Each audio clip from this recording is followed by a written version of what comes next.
സുഹൃത്തുക്കളുമായി ഗെയിമിൻ്റെ പുതിയ വീഡിയോയിലേക്ക് നിങ്ങൾക്ക് എല്ലാവർക്കും ഹൃദ്യമായ സ്വാഗതം. നല്ല ഒന്ന് രണ്ട് അക്കാഡമീൻ്റെ ട്രയൽ വന്നിട്ടുണ്ട്.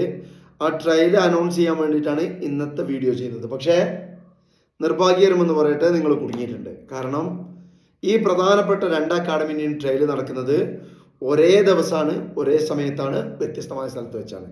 അപ്പോൾ രണ്ടിലും നിങ്ങൾക്ക് പങ്കെടുക്കണമെന്ന് വിചാരിച്ചാൽ സാധ്യമല്ല. ഏതെങ്കിലും ഒരു ട്രയലിന് നിങ്ങൾക്ക് എവിടെയാണോ സൗകര്യം ആ ട്രയലിൽ പോയിട്ട് പങ്കെടുത്തിട്ട് ആ അക്കാഡമിയിൽ ജോയിൻ ചെയ്യാനുള്ള ശ്രമം നടത്തിയാൽ വളരെ നന്നാവും.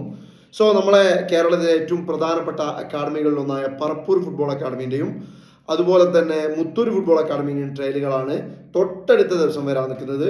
അതായത് 2025 ഫെബ്രുവരി 23 കൃത്യം 8:30 വ്യത്യസ്തമായ രണ്ട് സ്ഥലങ്ങളിൽ വെച്ചാണ് വ്യത്യസ്തമായ ഈ രണ്ട് അക്കാഡമികളുടെയും ട്രയൽ നടക്കുന്നത്. പറപ്പൂരിൻ്റെ ട്രയൽ നടക്കുന്നത് ഫെബ്രുവരി 23 തൃശ്ശൂർ കോർപ്പറേഷൻ സ്റ്റേഡിയത്തിൽ വെച്ചാണ് ട്രയൽ നടക്കുന്നത്. ഈ ഒരു ട്രയലിൽ പങ്കെടുക്കാൻ യോഗ്യരായിട്ടുള്ള കുട്ടികൾ എന്ന് പറയുന്നത് 2009 അതുപോലെ തന്നെ 2008 വർഷങ്ങളിൽ ജനിച്ച കുട്ടികൾക്കാണ് ഇതിൽ പങ്കെടുക്കാനുള്ള യോഗ്യത. അതേസമയം മുത്തൂരിൻ്റെ ട്രയൽ നടക്കുന്നത് ഫെബ്രുവരി 23 8:30 നമ്മളെ പാലക്കാടുള്ള നൂറിനി അഗ്രാരം നൂറിനി ടർഫിൽ വെച്ചിട്ടാണ് മുത്തൂരിൻ്റെ ട്രയൽ നടക്കുന്നത്. രണ്ടും ഒരേ സമയമാണ്.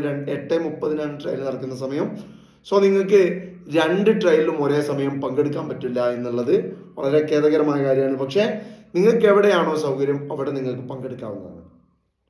പ്രത്യേകം ശ്രദ്ധിക്കുക, പറപ്പൂർ FC ട്രയൽ 2008 2009 വർഷങ്ങളിൽ ജനിച്ച കുട്ടികൾക്കാണ്. അതേസമയം മുത്തൂറ്റിൻ്റെ ട്രയൽ നടക്കുന്നത് 2009 10 11 വർഷങ്ങളിൽ ജനിച്ച കുട്ടികൾക്കാണ്. ഓക്കെ, അപ്പോൾ പാലക്കാടൊക്കെ എത്തിപ്പെടാൻ പറ്റുന്ന ആളുകൾക്ക് പാലക്കാട് പോയി ചെയ്യാം. അതുപോലെ തന്നെ തൃശ്ശൂർ എത്തിപ്പെടാൻ പറ്റുന്ന ആളുകൾക്ക് തൃശ്ശൂർ പോയിട്ട് ട്രയൽ അറ്റൻഡ് ചെയ്യാം. ഇനി പ്രത്യേകം ശ്രദ്ധിക്കേണ്ട ഒന്ന് രണ്ട് കാര്യങ്ങൾ കൂടി ഞാൻ പറയാം. നിങ്ങൾ എന്തായാലും ഏജ് കാറ്റഗറി ഉള്ള ട്രയലിനാണ് നിങ്ങൾ പോകുന്നത്. അപ്പോൾ നിങ്ങൾ ആ ഏജിൽപ്പെട്ട ആളാണോ എന്ന് ട്രയൽ നടത്തുന്ന ആളുകൾക്ക് മനസ്സിലാവേണ്ടതുണ്ട്. സോ നിങ്ങൾ പോകുന്ന സമയത്ത് നിങ്ങളുടെ ഏജ് തെളിയിക്കുന്ന ആധാർ കാർഡ് അല്ലെങ്കിൽ ബർത്ത് സർട്ടിഫിക്കറ്റ് തുടങ്ങിയ കാര്യങ്ങൾ നിങ്ങളുടെ കയ്യിൽ കരുതണം. ഒരു ട്രയലിൽ പോകുമ്പോൾ എപ്പോഴും നമ്മൾ പ്രിപ്പയർ ആയിട്ടേ പോകാൻ പാടുള്ളൂ. ഫുൾ കിറ്റ് ഉണ്ടാവണം. അതുപോലെ തന്നെ നമ്മൾ ട്രാവലിംഗ് എക്സ്പെൻസ്, ഒരു പക്ഷേ ദൂരെയുള്ള ആളുകളൊക്കെ ആണെങ്കിൽ നേരെ രാവിലെ തന്നെ ട്രയലിൽ പോയിട്ട് നിങ്ങൾക്ക് അറ്റൻഡ് ചെയ്യാൻ ബുദ്ധിമുട്ടുണ്ടാവും. നിങ്ങളുടെ പെർഫോമൻസ് പുറത്തെടുക്കാൻ ബുദ്ധിമുട്ട് വരും. സോ ഒരു ദിവസം നേരത്തെ പോയിട്ട് അവിടെ റൂമൊക്കെ കൊടുത്ത് സെറ്റായിട്ട് സീരിയസ് ആയിട്ട് കണ്ടിട്ട് ട്രയലിനെ സമീപിക്കുക. മറ്റൊരു കാര്യം, എക്സാമിൻ്റെ അടുത്തുകൊണ്ടിരിക്കുന്ന അല്ലെങ്കിൽ എക്സാം നടന്നുകൊണ്ടിരിക്കുന്ന ഒരു സീസണാണ്. സോ നിങ്ങളുടെ പഠനത്തിനെ ബാധിക്കാത്ത രൂപത്തിൽ വേണം നിങ്ങൾ ഈ ട്രയലിനൊക്കെ അറ്റൻഡ് ചെയ്യേണ്ടത്.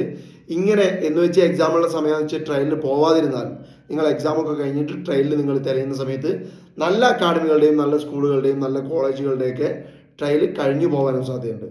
അപ്പോൾ ഒരേ സമയത്ത് രണ്ടും ബാലൻസ്ഡ് ആയിട്ട് കൊണ്ടുപോകാൻ നിങ്ങൾക്ക് കഴിയണം. അങ്ങനെയാണെങ്കിൽ നിങ്ങളുടെ ഫുട്ബോൾ ജീവിതവും അതുപോലെ തന്നെ പഠനവും രണ്ട് പ്ലാനുകളും ബാലൻസ് ആയിട്ട് കൊണ്ടുപോകാൻ നിങ്ങൾക്ക് സാധിക്കും. അപ്പോൾ വളരെ ശ്രദ്ധിക്കുക. ഏറ്റവും പ്രധാനപ്പെട്ട ഒരു ട്രയലായിട്ട് തന്നെ നിങ്ങൾ ഇതിനെ കണ്ട് ഈ ട്രയലിന് പോകാനുള്ള ശ്രമങ്ങൾ നടത്തുക.